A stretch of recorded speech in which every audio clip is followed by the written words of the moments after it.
Good morning. Good morning. I decided to come on just a couple of minutes earlier because it looked like YouTube was still having the technical issue that I was having earlier this week. And so I didn't want to waste any time dealing with that. But looks like everything is working. Welcome to day 24 of the 30-day challenge, right with me. I'm Danita Jones. And yeah, I've been getting a lot of good work done, and a lot of people that have been on here too have been saying they've been making a lot of progress, and so that is great. I'm going to put in the chat what I'm working on today. I'm continuing my research on Peter Crosby. What is Moses' last name? I'm in Moses' testimony right now. This actually sounds a little biblical there. I'm in his test. Let's see, what is Moses' last name? Moses Kelly. Okay. I'm in Moses.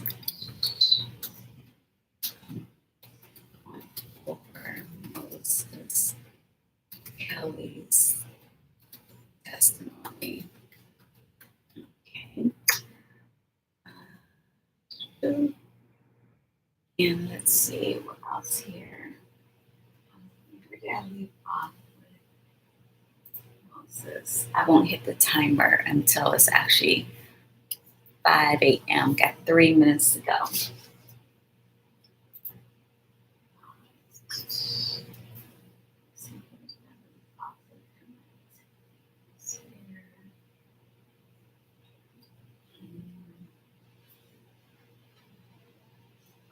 So,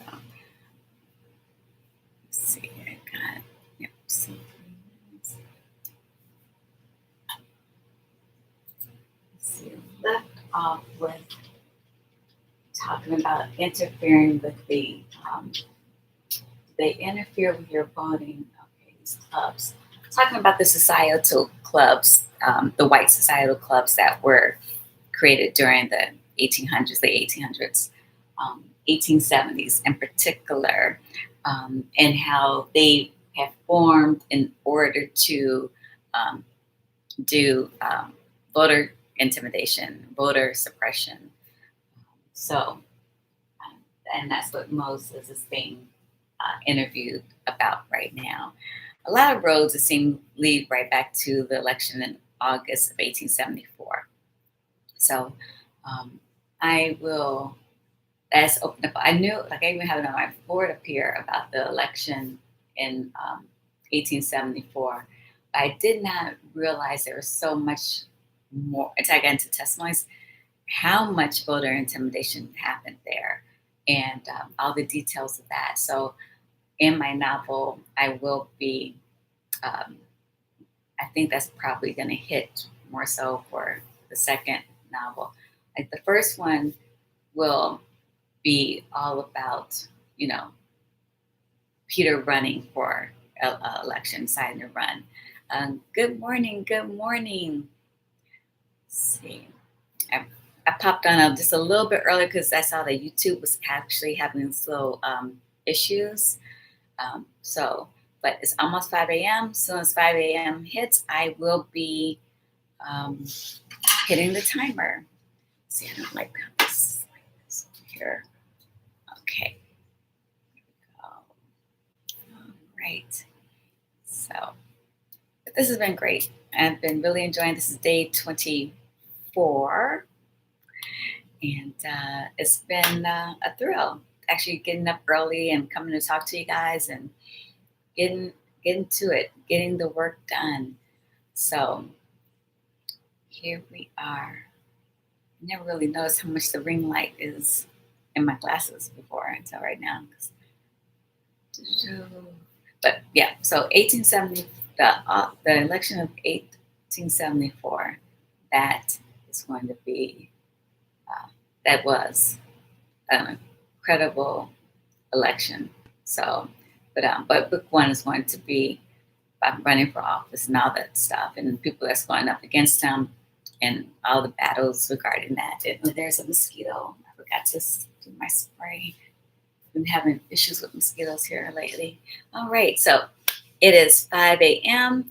Hit the timer. 2 25-minute sprints, a 5 to 10 minute break in between, and let's do it.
But yeah.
Amazing.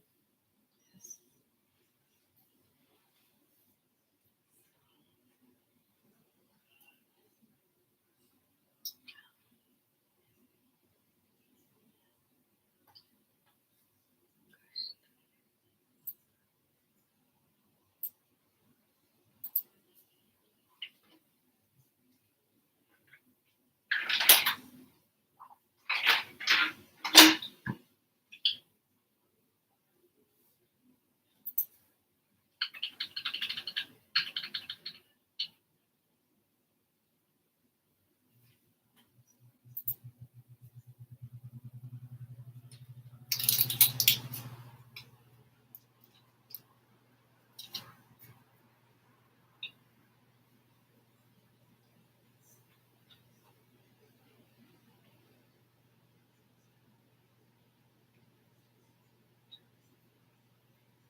Okay.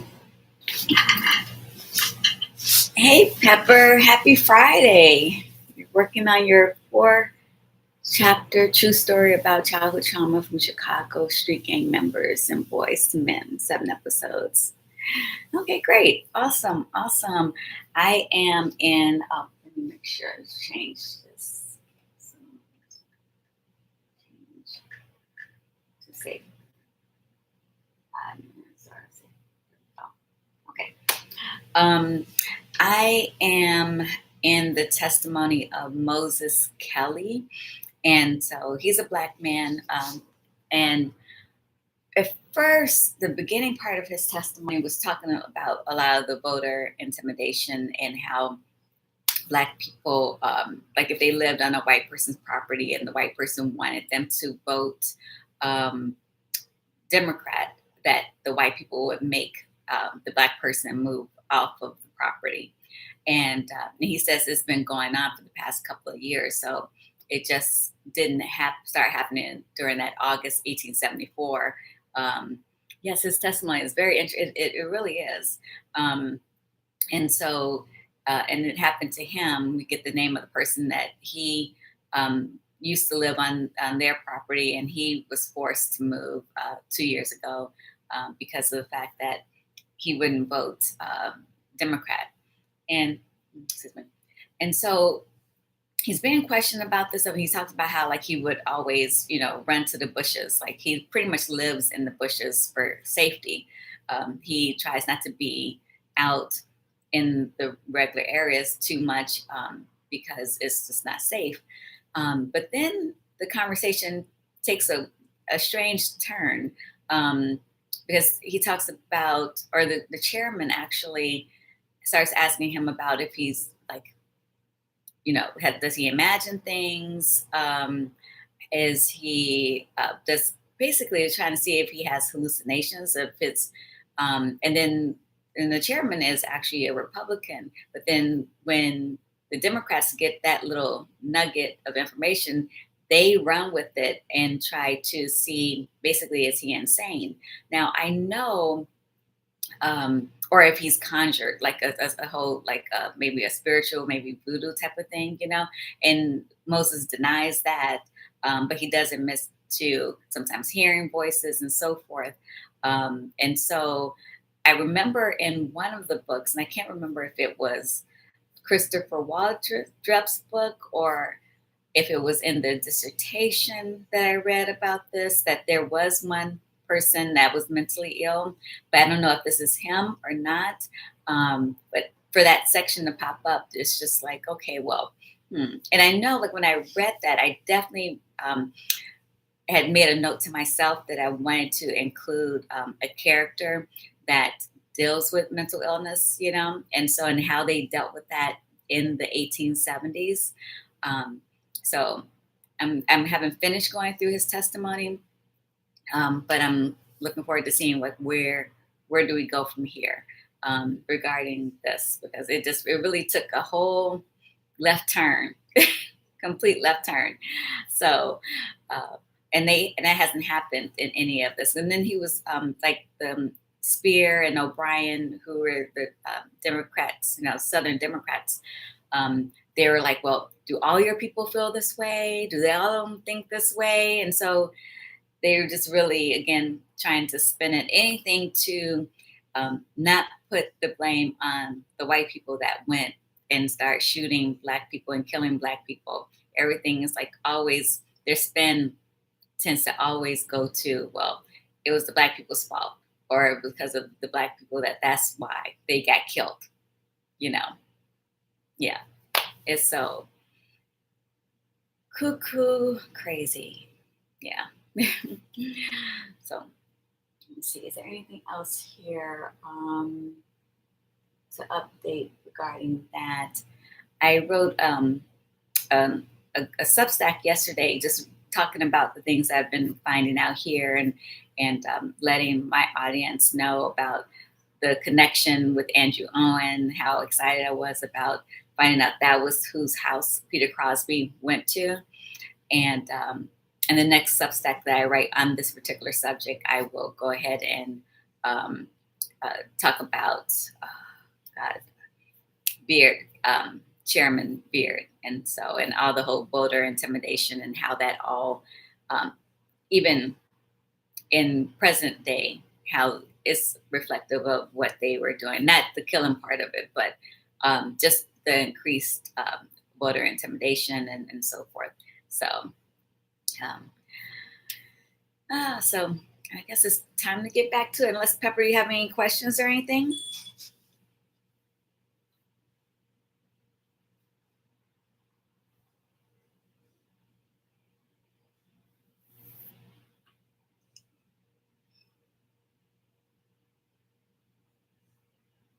If not, we'll just keep moving forward. Okay, cool. Not at this time.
Good morning. Okay, great. I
wonder what he says then.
Hey, that is time. Hey, Jerry. Living light, working on writing out my custom GPT for content creation and researching a second one specific to support those in grief. Okay, great. Awesome. Awesome. Um, so I have been in Moses Kelly's testimony. I was speaking earlier that how his his testimony had taken a kind of a left turn. Um, I wonder if he is the one that I had read either in the dissertation or in Christopher Waldrop's book that there was someone that was mentally ill, and which sparked me to make sure that I wanted to have a character in here that was mentally ill, because he talked about um, pretty much audio hallucinations, not visual. But then they found, and then the Democratic South tried to make it. tried to see if he had been conjured. So, and then also wanted to know if other Black people felt or thought this way. So they're always trying to spin it to see if it actually is, um, making sure this whole massacre was the Black people's fault versus white people coming in and killing Black people. So finally, get back to the actual topic at hand of what happened on December 7th, which is the day that the massacre began. And so, um, and he explains how they want to know, like, why did they have a white flag? If they didn't think any trouble was going to happen. And so he said that, well, the guy that said, let's have a white flag, wanted to make sure that it was a peaceful assembly, that they were really just going, not even to, like, I kept thinking that it was more so about making sure he got in his seat, but they were under impression that he was getting his seat back. And so they were coming out there to support him in getting his seat back. Peter Crosby, if I hadn't mentioned it earlier, if he making sure that he got his seat back. They wanted to support him and celebrate him getting his seat back. Um, and I think someone else had mentioned too that they just thought they're going to be laughing and having a great time seeing Peter obtain his seat. So that's where I'm at now with this particular testimony. So I'm going to call it a day today. I know yesterday I went a little longer and the day before, but I am really tired this morning. So I'm going to call it a day. I hope to see you all here tomorrow, 5 a.m. And we keep this going. So I'm so happy and I'm so proud of all of you for showing up. I know this is really early in the morning for a lot of folks, but you guys are getting it in and getting it done. And great job, everyone. So see you tomorrow.